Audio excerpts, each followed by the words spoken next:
humans, we can actually hear in two primary ways. So I purchased this special lollipop to show you how bone conduction allows us to hear through our jawbones and our teeth. Yes, I just wanted to show my girls. This sucker is blueberry flavored and it plays rock music. This one is strawberry flavored, and this one is cool because you can actually record your own voice message inside of that sucker. But nevertheless, the technology in both work the same. Now when you open a pack, this is what you're gonna find inside. It's actually heavier on one side than it is on the other, just because all of the technology is located in the bottom end inside of this little bubble float or whatever you call it. In the box you'll find earplugs and an instruction manual that we're not gonna read. Now these earplugs are super important because, like I said before, there's two primary ways that we hear. The typical way is via sound conduction, where pressure waves travel through air into the eardrum, then the eardrum translates that into vibration. From the eardrum, the vibrations go through three small bones in the inner ear that amplifies the sound before reaching the cochlea. The cochlea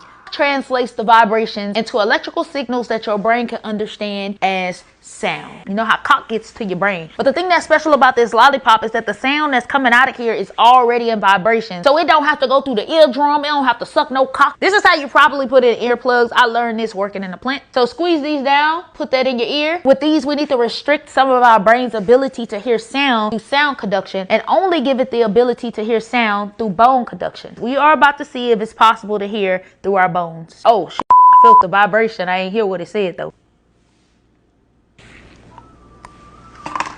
Whoa!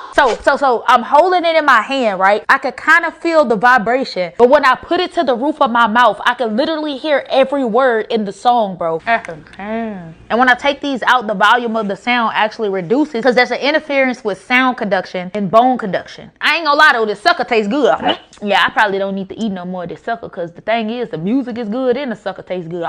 Okay, this, I feel like, y'all, this is a 10 out of 10. Everybody would love this experience if you do this with your kids or if you do it with yourself if you are just still a kid, because everybody's still trying to figure out what they're gonna be when they grow up. I know I am. Beethoven actually used the method of bone conduction to be able to hear music. He was already deaf, so he didn't have to close his ears because God did him. He would take a piece of wood and he would put it on the roof of his mouth and connect it to the keyboard thingamajiggy some type of way, and that's how he was able to hear the vibrations of the music and still be able to play music. But the only limitation with bone conduction is that it only works best with low frequencies. Yeah, but this hard. I ain't gonna lie, bro, this hard. I feel like honestly I could invent something. Humans really aren't that smart. If you understand the human body, you understand everything about everything else. If you look at inventions today, everything was invented based on how the human body functions. The blueprint was already given to us.